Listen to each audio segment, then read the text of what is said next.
Right, good afternoon, Transformers fans. Phil here with another Transformers video review.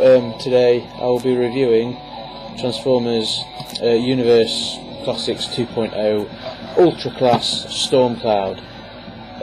Stormcloud is the repaint of Powerglide, but the good thing is you wouldn't notice.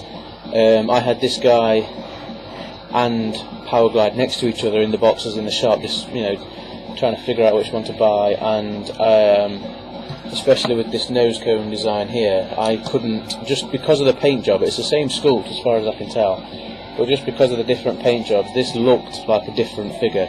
This nose cone bit looked completely different, and that's why I decided to pick this one up, just because of the paint scheme on it. Both exactly the same mould, this and Powerglide, so it was simply just the paint scheme that got, I think, the black and the purple and the grey work a lot better than the kind of dull beigey colour, beige and red that Powerglide. It is not beige, but it's an off-white colour and it just doesn't look as menacing. This guy looks really menacing, which I really enjoyed. I also picked up at the same time Ultra Class Onslaught, which I don't know if it will fit into my webcam view, but I will be reviewing him as well.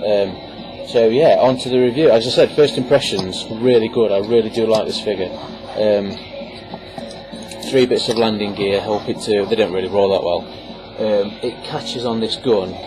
When I put it on this table to set the review up, the trigger on the gun actually hits the table because it's about in line with the landing gear. If you put it on gently enough, then yeah, it's absolutely fine. But if I was to just press down a little bit, oh, maybe it's not that way then.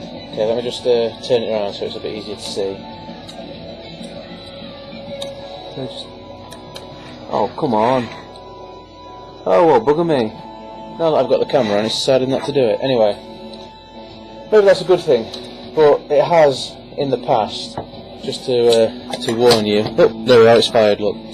Bloody typical that, isn't it? Just to warn you that it does happen. The missile will fire out because the trigger's there.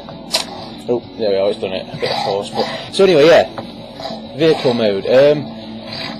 Absolutely brilliant. The landing gear does piss me off actually because it's so unstable. It makes it just look no good. I mean, that looks good enough. It doesn't roll either. It's absolute rubbish. So nice. Nice detail. Like I say, this cockpit area, absolutely brilliant. Didn't actually realise it was a repaint. I thought it was like a new sort of front end sculpt. Just on the box, the robot mode has the arm cannon like that, so the missile would fire forward. The box shows the plane. You turn it around, there's a little minigun there. The box is away somewhere. The box shows alt mode. Oh, bugger. Right, I've lost that. See, that's what happens. And I've gone and lost that missile now. It shows robot mode with the machine gun facing forward.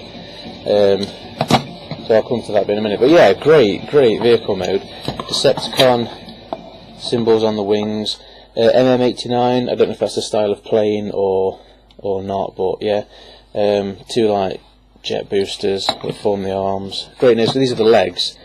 That obviously just pulls up and hangs down the back. But the legs, the way that they actually meet to form the rest of the nose pin, you can't really tell anything on this is a robot part. I don't think. If you just look at it like that, I mean, these are the arms.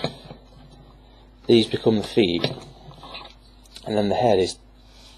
I don't know if you can see that bit just there, and yet you can't really tell that any of these bits are robot parts. So this, I'll give it a 9 out of 10 because it is absolutely brilliant.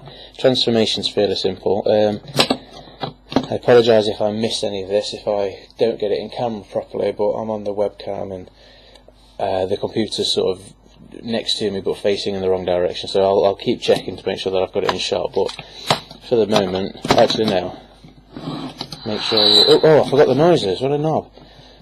As you can see, machine gun fire, sort of a missile taking off, a jet taking off, jet flying past, and then with the machine gun fire, the longer you hold that down,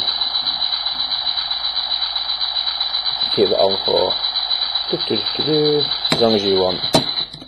So what you want to do with the tail fin, sort of put them both up like that, and then just lift that whole piece up, and then you'll see.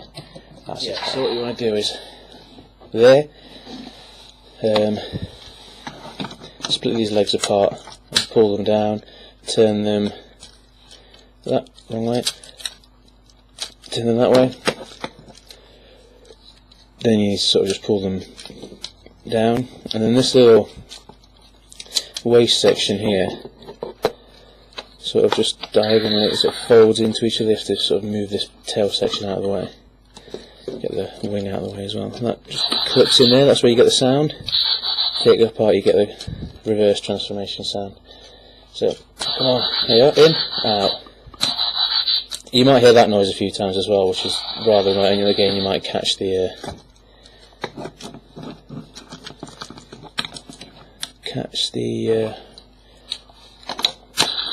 special effects button, whatever you call it. You just pull his head out.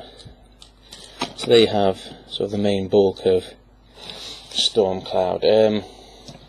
With the arms, you sort of pull them apart, spin them around the back like that.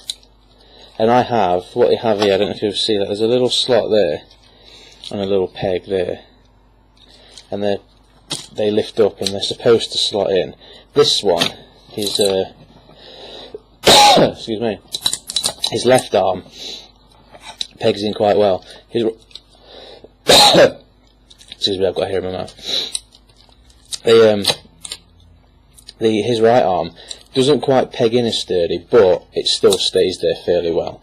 So even though it's not pegged in, it still stays in. And then you can just fold out the sort of ravel the arms, pull that forward to get the fists out. Yeah, and there you have. Right, there we have Stormcloud. Back to the gun. I don't know if missile fired. It's behind here somewhere. I shall figure that out later. Never mind. That just folds down at the back there. So there is Stormcloud. Same colour scheme, broken up with the grey sort of chest, waist pieces in the grey chest bits, purple arms, black forearms, yellow faceplate, purple, and grey helmet. I can't say enough about this figure. I absolutely love it. I think it's brilliant. Scale-wise to other Ultras, if I try and get Onslaught in the same frame, he's a little bit taller at the head, but he's bulkier. Onslaught is. I'll do an Onslaught review. Right, size comparison to other Universe figures. Here I have my deformative Ironhide that seems to be breaking more and more every time I transform him. So there we are, Ultra class and a Deluxe class. I don't have any Universe Voyager classes. None of them have really taken my fancy, so Deluxe and Ultra are the only ones I have at the minute. I don't even have any Voyager classes of other lines transformed at the minute. So yeah, scale wise, for a sort of a military jet, I mean I don't know what jet it is, I've not really researched it that much, but it is a jet compared to this like SUV people carrier. Scale is quite good. I mean, Stormcloud is a little bit sort of top heavy. He's got quite skinny legs when you look at him compared to Ironhide's sort of bulky top and nice sturdy legs. But he stands fine. You know, there's a number of poses that he can get into that don't sort of compromise the sculpt at all. Sound effects, the only one you've got is the machine gun fire. Yeah, let that go. The button is sort of hidden there, so rather than trying to get your finger in there, if you just push down on this little bit here, it'll push the button for you. So machine gun fire is the only one you've got in this mode, but that's fair enough. So, hopefully I will be getting a review up of Onslaught soon, but until then, stay safe.